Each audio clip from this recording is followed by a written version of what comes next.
The reception hall sparkled with fairy lights draped across exposed beams. Champagne glasses caught the glow as guests laughed and celebrated, and the band played softly in the corner. My wedding day had been perfect and it was about to become unforgettable. Thomas, my new father-in-law, sat to my right at the head table. He wore a navy suit and the kind smile I'd grown to appreciate over the past 18 months. Across from us sat my parents and my brother Derek, positioned exactly where I'd arranged them. "Rachel," Thomas said conversationally, his voice carrying easily over the music. "Have you checked the $75,000 investment account we opened for you last month?" James mentioned the quarterly dividends came through nicely. The effect was immediate and catastrophic. My brother Derek, who'd been explaining to my uncle how his student loan debt had finally dropped below $100,000 after 10 years of payments, went completely silent. His mouth hung open mid-sentence. His champagne glass tilted dangerously in his hand. My mother's knife clattered against her plate. The smile she'd maintained all evening vanished instantly. Her eyes, rimmed with the expensive makeup she'd applied in our hotel bathroom, went wide with shock. My father's hand froze on his water glass. His knuckles went white. "What account?" my mother whispered, though her voice cut through the moment like glass breaking.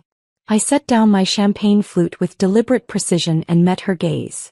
28 years of being her daughter had taught me exactly how to look at her without revealing anything. "Calm, steady, unreadable," Thomas continued as though he hadn't heard her. "We were so pleased when Rachel accepted our offer. A diversified portfolio seemed like the right approach for someone starting their career. Stocks, bonds, some international funds. Our financial advisor was very impressed with her questions about tax-advantaged growth." "You opened an investment account?" my father said, his voice tight. "When?" "6 weeks ago," I said calmly. "Thomas and Linda were generous enough to provide seed capital for my financial future." "$75,000 is seed capital?" Derek said, his voice strangled. "For someone with Rachel's potential, absolutely," Linda, my mother-in-law, chimed in from Thomas's other side. She wore an elegant cream dress and genuine warmth in her expression. "We wanted to make sure she had a strong foundation. The account is structured for long-term growth with quarterly dividend payouts for her living expenses." My mother's hand trembled as she reached for her wine. Her heavy floral perfume, that suffocating scent I'd breathed my entire childhood, seemed to intensify in the silence. "Rachel, you never mentioned anything about an investment account." "You never asked about my financial planning," I replied evenly. The silence at our table was profound. Around us, the reception continued its celebration. Someone laughed. The band transitioned to another song. But at the head table my family sat frozen. Thomas wasn't finished. "We also set up automatic monthly contributions to help the account grow. Rachel won't need to add anything herself for the first 5 years.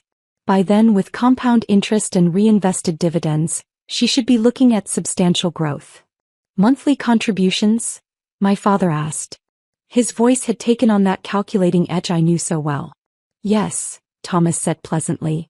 "We're adding $2,000 monthly for the next 60 months. Call it a wedding gift with longevity." I watched my father do the math in his head. His face went pale. That was another $120,000 over 5 years, on top of the initial $75,000. "That's nearly $200,000 total," my mother said faintly. "Investment in family is never wasted," Linda said warmly.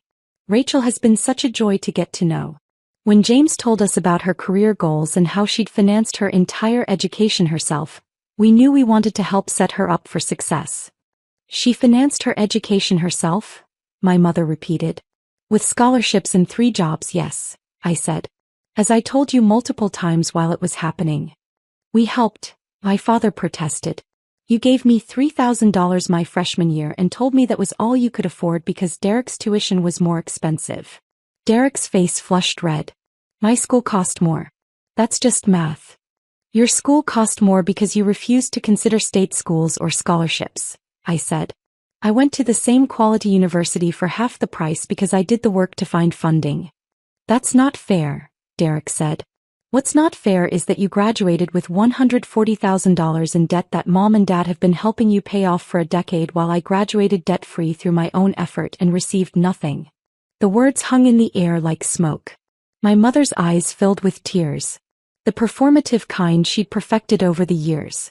How can you say that? We've always supported you. Have you? I asked quietly.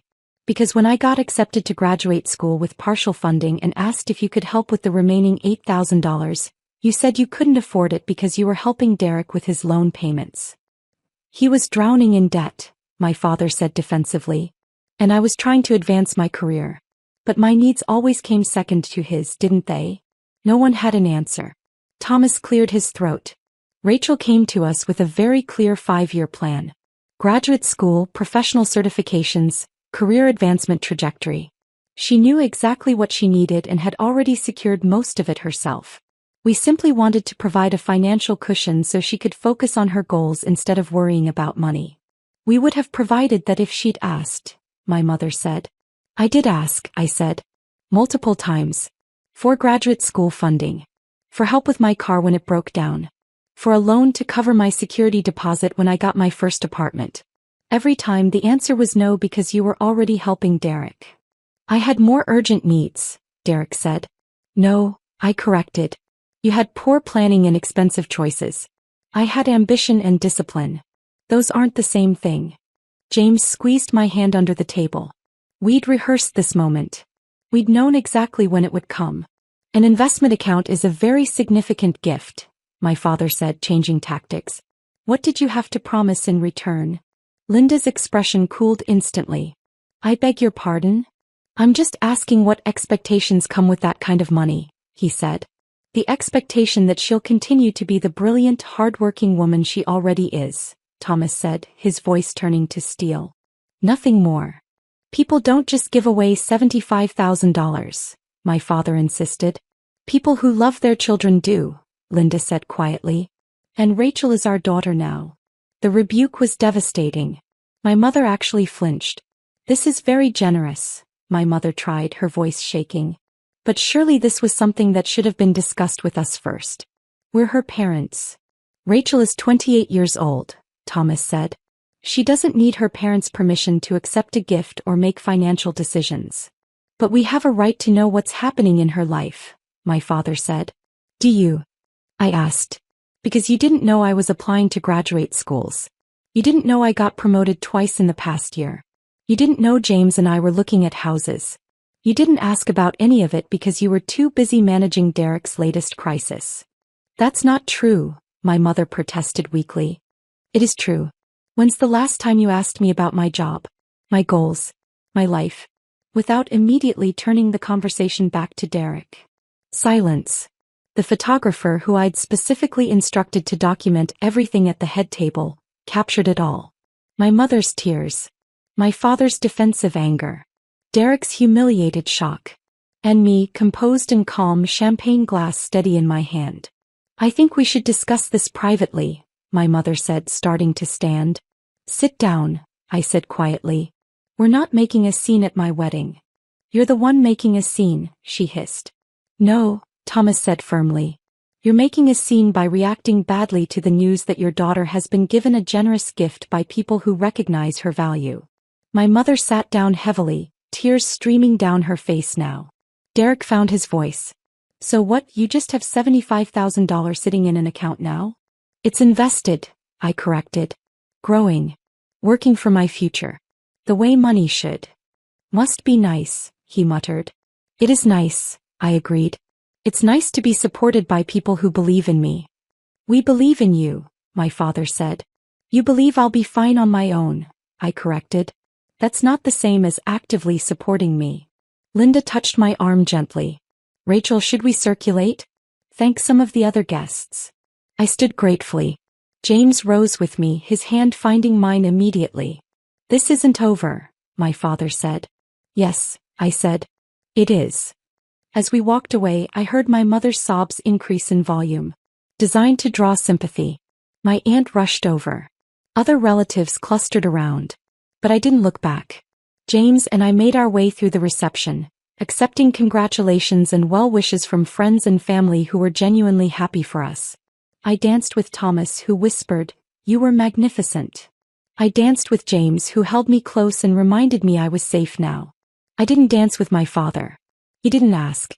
2 hours later, as the reception wound down, my mother intercepted me near the exit. Her makeup was destroyed from crying, her carefully styled hair coming loose. Rachel, please. We need to talk about this. There's nothing to talk about. You can't just accept that much money from people you barely know. I've known them for 18 months. That's longer than you've paid attention to me in years. She recoiled as if I'd slapped her. That's cruel. It's honest. There's a difference.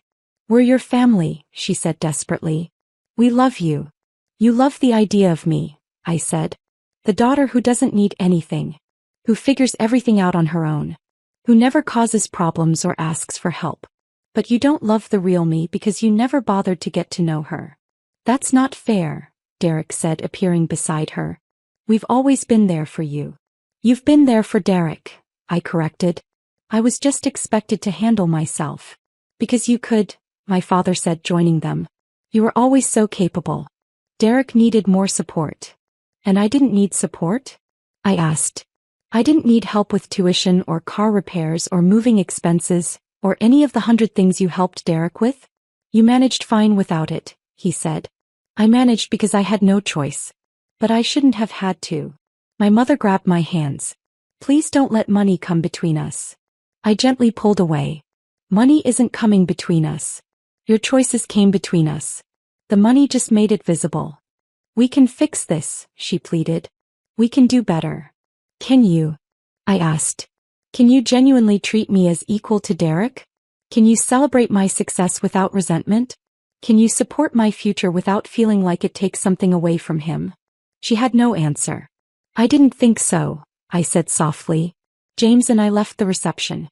In the car, he held my hand as we drove to our hotel. You okay? He asked. I'm perfect. My parents really committed to the plan. They did. And I'm grateful. We'd coordinated with Thomas and Linda weeks ago.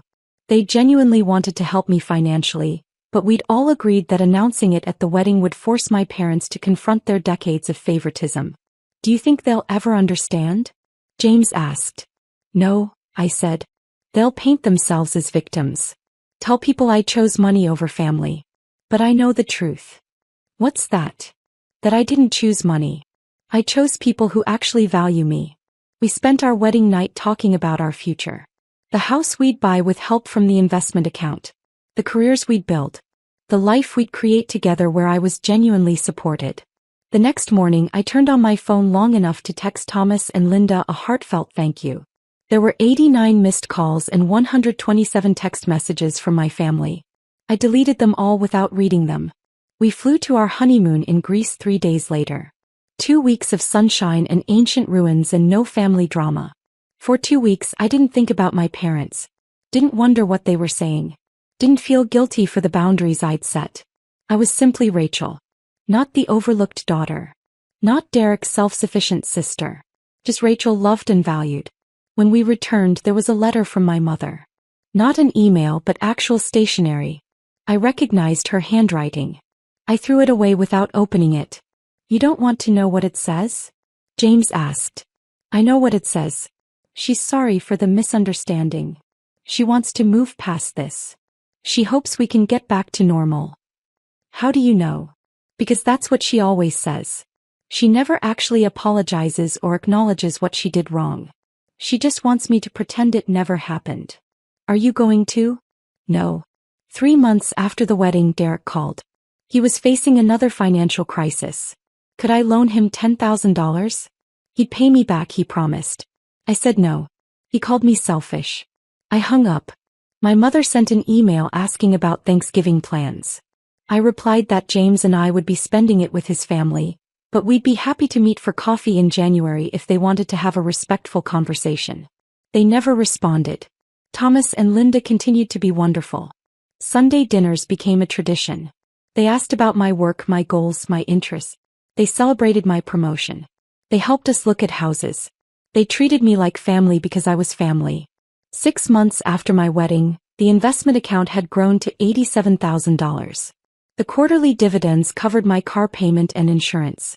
The monthly contributions kept accumulating. By Thomas's projections, I'd have over $300,000 by the time I was 35. That money represented more than financial security. It represented being valued, being invested in, being loved without conditions. A year after my wedding, I ran into my mother at the grocery store. She looked older, tired. When she saw me, she stopped. "Rachel." "Mom. How are you?" "Good. You?" "Fine." Awkward silence stretched between us. "I miss you," she finally said. "I miss having the family I deserved," I replied. "But I don't miss the family I had." Her eyes filled with tears. "You've become so cold." "I've become honest. You just don't like what honesty looks like." I walked away. She didn't follow. That $75,000 investment account Thomas mentioned at my wedding represented so much more than money. It represented people who saw my potential and wanted to nurture it. Who celebrated my success instead of comparing it to Derek's struggles. Who supported my future without resentment or conditions. My parents went silent when they learned about it because they'd been exposed.